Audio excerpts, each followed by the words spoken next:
Bah alors, qu'est-ce qui se passe? Samedi 4 mai 2024, Éric Zemmour, le président du parti Reconquête, il était en Corse et il a été victime d'une vilaine agression lors d'une déambulation sur le marché d'Ajaccio en Corse. Des opposants l'ont traité de, oh écoutez ça, de facho et de raquiste de merde, et bididon, et lui ont lancé des œufs. Bigre, en réponse, Éric Zemmour aurait asséné un coup à une femme qui venait de le viser. Alors déjà, comment ils peuvent affirmer que c'est une femme? C'est pas écrit sur le visage, hein. D'ailleurs, regardez. Pas un homme, monsieur. Vous n'êtes pas un homme, Ah pardon. non, je sais pas ce qui vous fait dire que je suis un homme, mais je ne suis pas un homme. Votre apparence? Ah bon? Ah bah il faut pas confondre identité de genre et expression de genre, sinon on va déjà mal partir. Alors après, France Info nous dit « La vidéo de l'incident montre Éric Zemmour se retourner et donner un coup de poing sur l'arrière du crâne de l'opposante. » Oh, bah toi, tu te fais bousculer, on te tape sur la tête avec un œuf, mais ça aurait pu être un couteau, hein, ça aurait été pareil. Ton réflexe, c'est de courir vers l'avant ou de te retourner et d'attaquer la personne qui t'attaque. Que ça soit une femme ou un homme, de toute façon, le temps de réaction est tellement rapide que ça change rien, hein. Ça pourrait être un gamin qui serait derrière, ça aurait été la même chose. Moi, ce qui m'étonne, moi, ce qui m'afflige, moi, ce qui me concerne, c'est que ça soit France Info, payé avec les impôts des Français, qui dit ce genre de choses. L'entourage d'Éric Zemmour a défendu son geste, et il n'est pas le seul, les Corses aussi, affirmant qu'il s'était simplement dégagé d'une folle, d'une femme qui l'avait agressé. Ils ont également souligné que le leader d'extrême droite était régulièrement menacé de mort, ce que tout le monde peut simplement comprendre vu toutes les attaques dont il a été la cible. Et oui, dis donc. Cependant, le procureur d'Ajaccio a annoncé qu'une enquête pour violence et réunion avec armes avait été ouverte. Les investigations ont été confiées à la DIPN pour déterminer qui sont les personnes qui ont attaqué Éric Zemmour. Moi, j'ai une petite idée. Moi, je vous l'ai dit, ce qui m'étonne le plus, c'est quand même l'article de France Info qui a charge contre un homme qui s'est fait agresser. Vous me diriez que c'est un petit peu ce qui se passe. Bah tiens, souvenez-vous là du Thomas Crépol, hein. Enfin, il était peut-être un petit peu responsable, hein. Et Mathis, là, à Châteauroux, il l'a peut-être un petit peu cherché, hein. Ah ouais, non mais... Ah bon, bravo le service public, hein. Après, un soutien de poids tel que Jean Messia n'a pas hésité à dire « Bravo à toi, mon cher Éric Zemmour, de t'être défendu face à cette pain-bêche d'extrême gauche. Le fakisme d'extrême gauche ne passera pas. No passerán !» Ah, ça me fait marrer. Moi, je suis aux anges. Après, moi, je me dis, il y a un truc. Vous savez, quand c'est un mec de droite qui fait une espièglerie de ce type-là, on a son nom, son prénom, son adresse, il est licencié de son travail. Là, je me demande, est-ce qu'on va voir les informations concernant cette charmante jeune femme assez violente, parce que moi je trouverais intéressant de savoir où elle bosse. Genre si elle bosse de l'administration, il faudrait peut-être s'intéresser à son cas, ou peut-être contacter l'entreprise qui l'emploie. Moi je dis, il faut faire feu de tout bois contre les vilains les pas beaux. Éric Zemmour a reçu bien sûr le soutien de son vieux camarade, ami, Éric Nolot. L'œuf entre dans la recette du pain perdu. Cette dame sait à présent qu'il entre aussi dans la recette du pain gagné. Mais l'agresseuse, c'est elle et uniquement elle. Assez de cette inversion de la victime et de la racaille. Soutien à mon ami Éric Zemmour. Eh oui!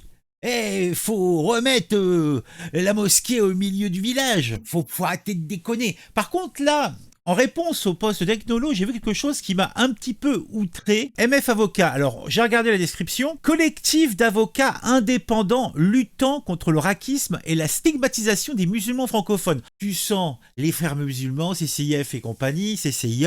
Et qu'est-ce qu'ils nous disent de beau? On nous dit à l'oreillette que si un imam de France sans aucun antécédent judiciaire avait croisé une islamophobe haineuse qui l'aurait copieusement insulté et même frappé à l'aide d'un œuf, puis que ce dernier aurait attendu qu'elle ait le dos tourné pour la frapper lâchement à son tour dans la nuque, il serait déjà dans un avion avec un aller simple pour son pays d'origine. Peut-être, c'est de l'ordre de la science-fiction. À quel moment une islamophobe haineuse, ça peut pas exister, l'islamophobie n'existe pas, qui l'aurait copieusement insulté et même frappé? Là aussi, c'est de la science-fiction. Faut arrêter la drogue. Mais un prédicateur politique berbère islamophobe condamné à de nombreuses reprises pour incitation à la haine raciale, ça passe. Attendez, pour eux, Éric Zemmour est un prédicateur politique berbère islamophobe. Mais ils ont oublié de dire qu'il était juif.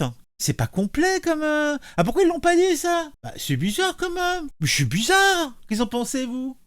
Stanislas Rigaud, qui a lui aussi eu affaire à des agressions à au moins 2 reprises, il s'est retrouvé dans les sales histoires, le pauvre vieux. Et ben là, il colporte un message de Amy Fonte, qui était à côté d'Éric Zemmour en Corse, et qui s'est, selon son témoignage, fait catapulter pour faire de la place pour que la fille puisse agresser la tête de Zemmour avec son œuf ou je ne sais quoi. Écoutez Fonte Amy. Amy était en Corse avec Éric Zemmour. Elle vous raconte la violence de l'extrême gauche. Merci Amy de ton témoignage et de ta détermination. Je vous fais cette petite vidéo pour vous expliquer ce qui s'est passé ce matin à Ajaccio en Corse avec Éric Zemmour. Donc j'étais sur place comme toujours avec Éric. C'est pas tant que j'étais sur place, c'est que j'étais à ce moment-là collée à son épaule droite. Donc littéralement on peut pas faire plus près, d'accord. On traverse une masse là de gauchistes hystériques en train de nous hurler dessus et d'un coup je sens quelqu'un du coup qui me projette et je vois un œuf, une main s'écraser sur la tête d'Éric qui est projeté en avant et donc là il se retourne et il se dégage de ce qui vient de se passer. Donc nous ça se passe en un quart de seconde, vous vous en doutez bien, on a le temps de rien capter, de rien voir de ce qui se passe et là j'entends une petite musique qui monte sur les réseaux sociaux en disant Éric Zemmour a tapé une femme. Mais non, en fait, juste il s'est dégagé d'une femme qui est venue l'agresser, qui était complètement folle avec toutes ses copines et ses copains là, qui nous a agressés à nous aussi, parce que j'ai réellement été projetée pour qu'elle puisse atteindre Éric.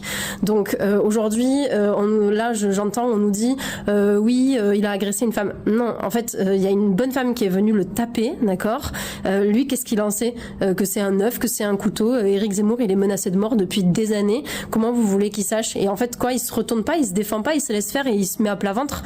Bah pas du tout en fait. Il se retourne instinctivement et il se dégage de cette situation, c'est tout. Et je vous dis, nous on était autour, moi je suis collée à lui et je vis la scène en direct et je vous garantis que il n'a absolument pas fait preuve de violence et encore moins qu'il pouvait savoir à ce moment-là que c'était une femme.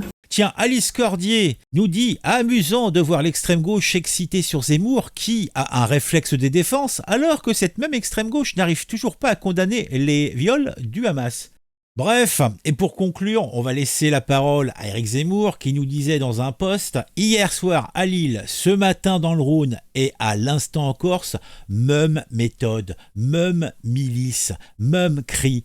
Voilà le vrai visage de l'extrême gauche, des groupuscules violents qui veulent véritablement notre mort. Et si nous nous défendons, ils inversent les rôles et hurlent à la violence. On ne peut pas vivre dans un pays où les gens n'ont pas le droit de réagir qu'une fois qu'ils sont morts. Et effectivement, cela est plutôt problématique. On va s'arrêter là. J'espère que vous avez eu les informations utiles que vous souhaitiez sur ce sujet. On se retrouve très très vite pour une nouvelle vidéo sur un sujet qui m'ont intéressé et qui, je l'espère, vous intéressera aussi. N'hésitez pas à mettre un j'aime, c'est du plaisir, c'est du bonheur. Vous pouvez également, si vous me suivez régulièrement, vous abonner à la chaîne en activant la petite cloche. À très vite.